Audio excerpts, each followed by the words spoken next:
Hi everyone, welcome back to our channel. If you're new here, please subscribe. I'd really love that. If you're returning, how you doing?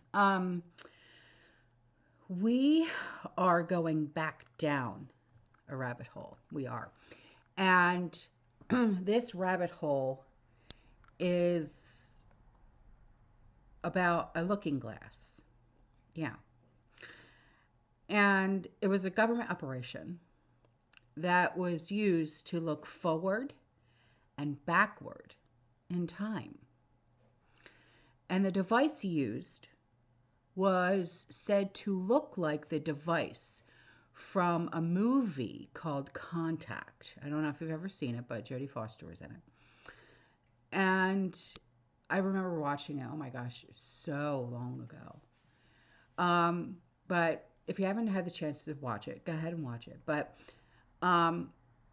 we're going to be digging deep. Okay, so get ready. Yesterday and today is the very first public unveiling in a public presentation of Project Looking Glass. A human being is about this tall. This is built in underground bases. It is colossal in size. And what happens is when you fire this thing up, these rings start going in all different directions. It shields off the barrel of water inside, which is just like your pineal gland. The water inside flips over in a time space, which then captures argon gas, captures visual images, and this is what it looks like. It becomes huge, glowing, all the way out to these posts, which are used as stabilizers for the energy field. Now, it doesn't start out with an image of the Earth. That's just there as a placeholder, although you could see the whole Earth like that if you wanted to. That's not usually what happens. Well, contact, right? We have been given the technology right in front of our faces in the movies. They just don't tell you what it's for. In what? 13 Ghosts? Well, thank you. I'll have to check that one out. Doesn't sound like a movie I'd want to see, but if it's for that, oh, I can imagine. So Contact, just to recap from yesterday, blueprints come in from the Vegans from Vega. They figure out that it's only when you fold up these patterns into a cube, which forms what there in the center, the triangle with the eye in the middle, as it folds up, cube geometry. That's when you can decode the plans to build this, these rings, which becomes this machine. And there's your little helicopter. There's another shot of it. They got computer animations of how it's going to work with the different rings moving. This actually looks like the fisheye lens distortion effect that happens around the looking glass when you power it on. There's a gantry crane up at the top, and the little guy is dropped down and goes inside. That's like your barrel inside the mechanism there. And this is where all the action happens. This is where the Stargate opens, the wormhole into the higher realms. In this frame, we're seeing how the whole thing collapsed and fell apart. So, of course, you want to take a ride. You know, the new the new formation of the one after the old one breaks. And here we're seeing the new one. Once again, you get a very clear view, and there's your little eye with the rays coming off it, just like the all-seeing eye on the dollar. Not surprising. Here she is. It's even larger than the real one, standing on this ladder, looking down inside. This is the chamber and the chair inside, which we'll see is very important. And here's your geometry. Look at that. Did anybody notice that when you were watching the movie? Because it goes by pretty fast. That's that same geometry that's in the background radiation of the whole universe with the sphere in the center. They fire it up. Guess what happens? Big, bright luminosity, just like the real thing that they're actually using and have been using since the 40s at least. And here's what it looked like from the control room. It gets brighter and brighter. Then she starts having the floor disappear. She gets dropped down inside. And then, of course, she goes through this wild wormhole ride, and there's an ascension experience at the end of the dream. The Iraq War had, to a large degree, the mission of capturing a looking glass technology that was dug up in Sumer, which was originally in the possession of Gaddafi in Libya, which is why they attacked Libya. Gaddafi got rid of it and gave it to Saddam Hussein. Saddam Hussein was using this technology, viewing the future. The U.S. government went in after him because they felt that the fate of the world was at stake, because if they did not capture this technology and get it back and deconstruct it, that the Earth would have a pole shift. But when you actually decipher these letters, it means the doctrine of the convergent timeline paradox. Here's the problem. You look through time with this device, and when you hit 2012, everything goes perfectly white. As you get closer and closer to 2012, starting in around 1980, a very strange thing has been happening when they use the looking glass. There is an interlacing of images. So right now, imagine that if I had this slide on half the time, and then the other half of the time, there was an image of like a face.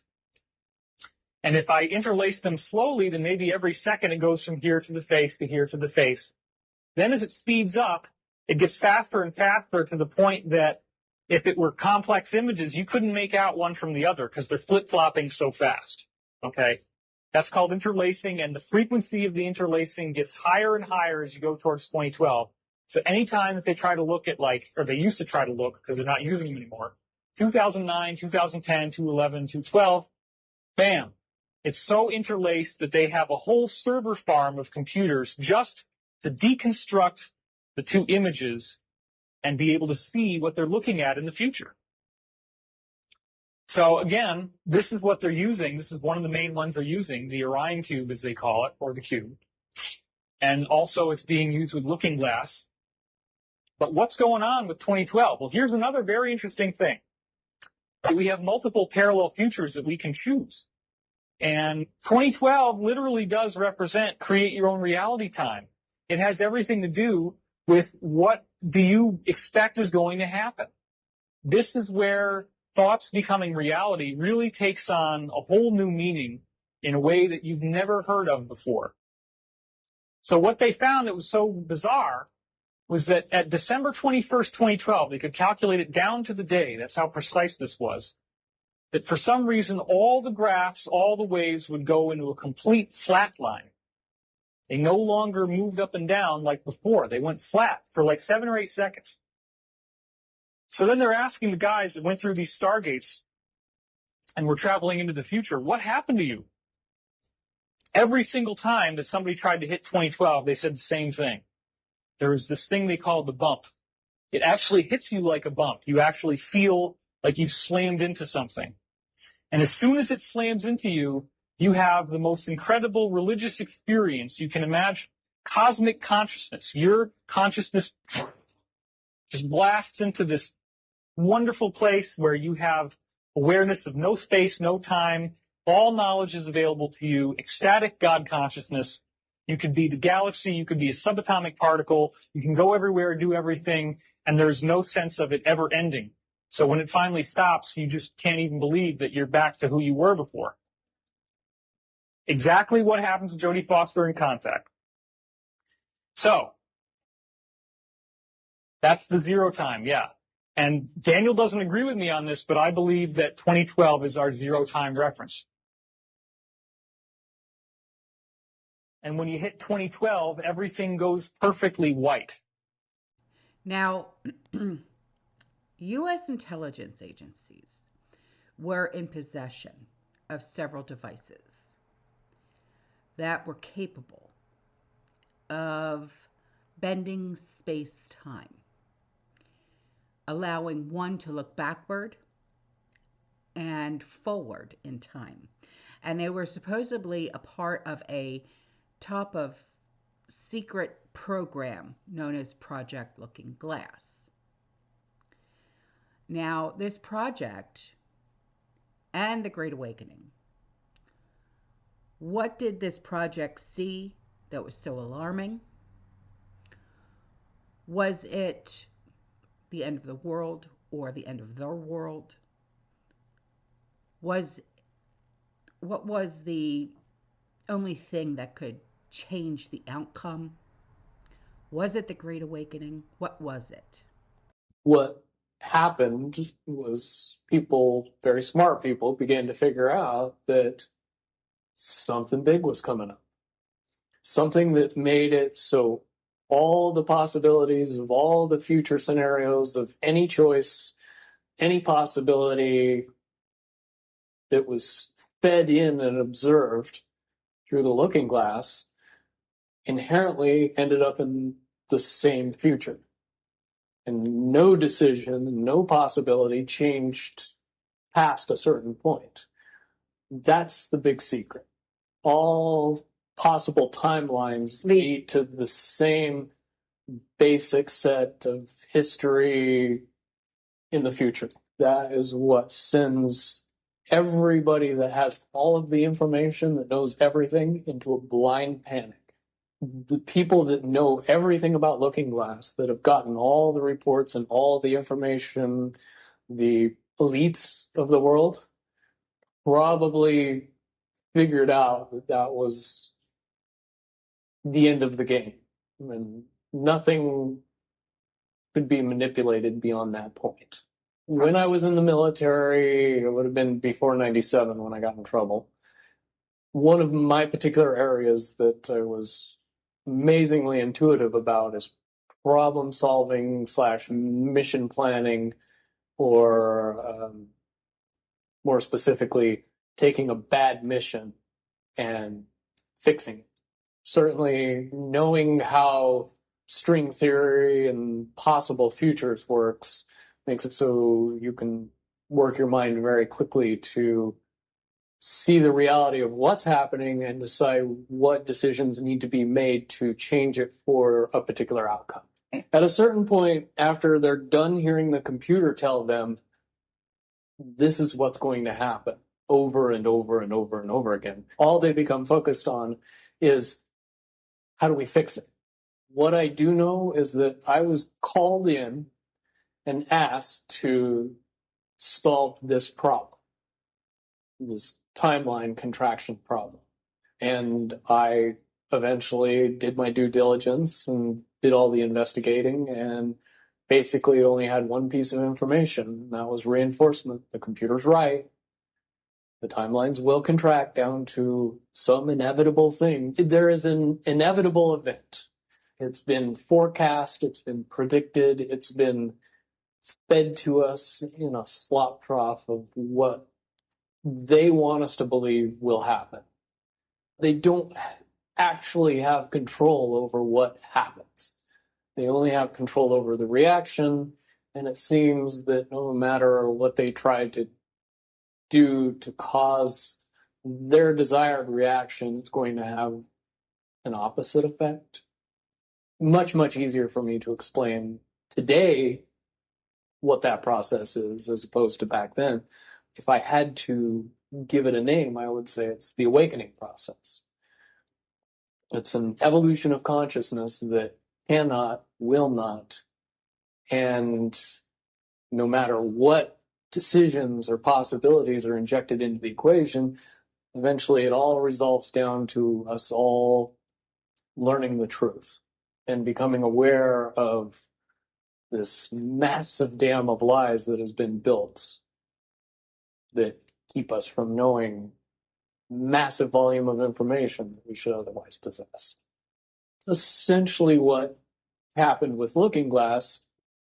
Not only did they not want people to use it anymore because they knew it was just going to burp out the same thing, but at the same time, they didn't want anybody else to know what it was saying. I'm sure. Because that information was of a monumental concern when I was in the military about how to prevent this inevitability. Now, at first, I thought it was end of the world. Now I see end of the world as end of their world. The biggest cherry on top of all this conversation would be a synopsis to say that if I could convince everybody out there that for all intents and purposes, what we believe to be true eventually becomes true. If somebody convinces us that a major disaster is going to happen in the very near future, a major disaster happens in the very near future.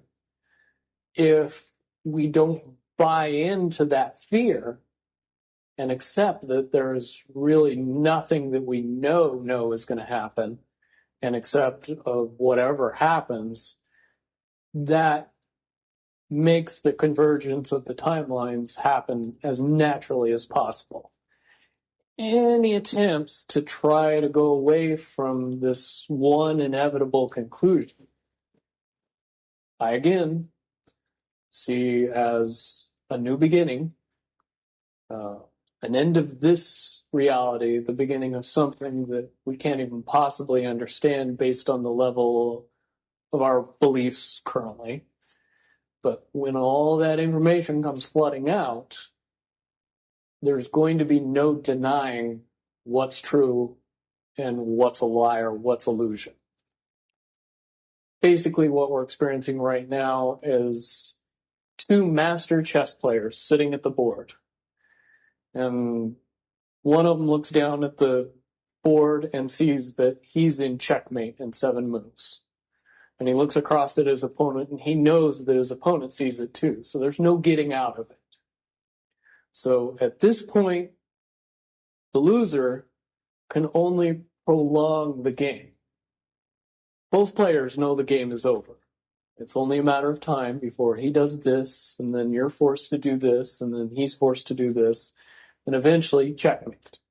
We, as a race, if we could understand that the game is over, that based on the rules of the game, the bad guys have already lost, the good guys have already won.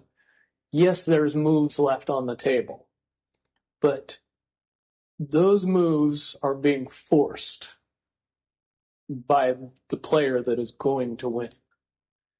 The only way that checkmate can't happen is if the player that's winning makes a mistake.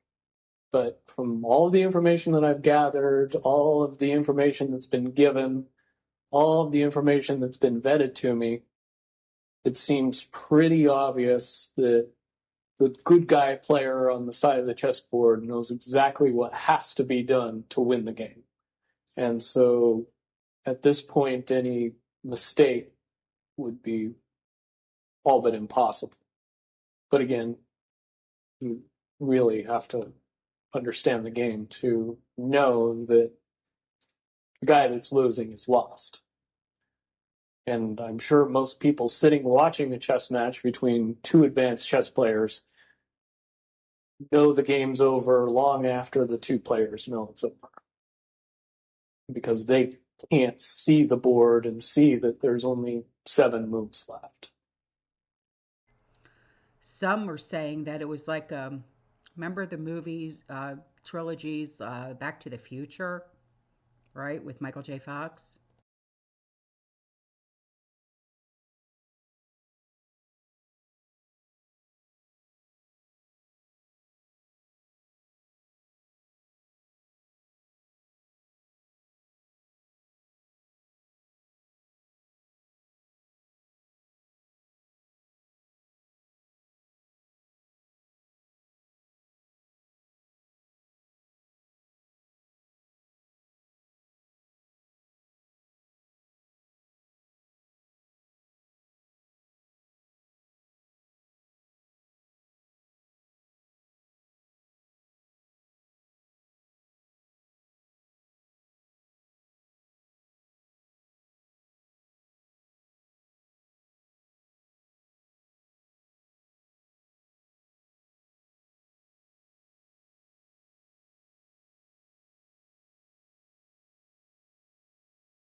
Proverbs 13:9.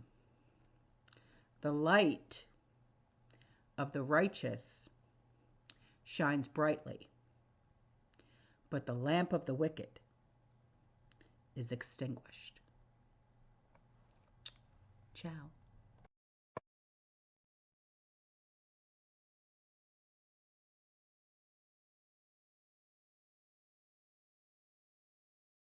According to Project Looking Left, it appears in this timeline Donald Trump will be the 45th president, And he'll attempt to save the world from the globalists by attempting to save Americans. Even citizens of the world are not ready for what will be revealed at that time. The forces of darkness, which harm my family, will turn against him, but he and Junior will prevail. Justice will prevail. We choose a great awakening, not because it is easy, but because it is hard, and it is right and just. Therefore, where we go on, we go on.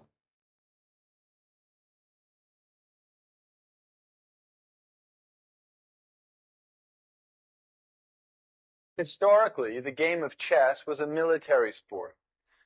Pieces have names.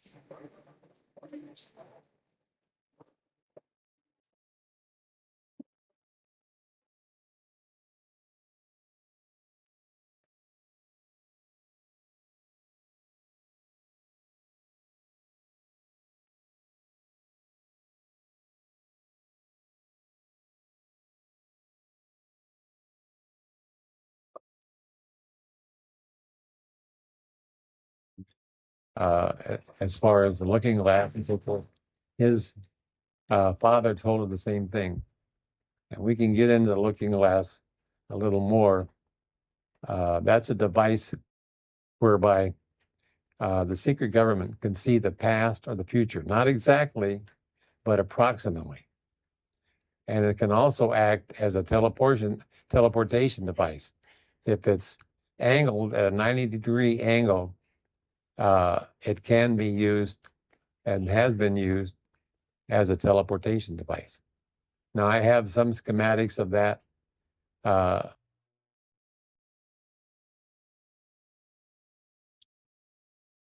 I was young and foolish, and some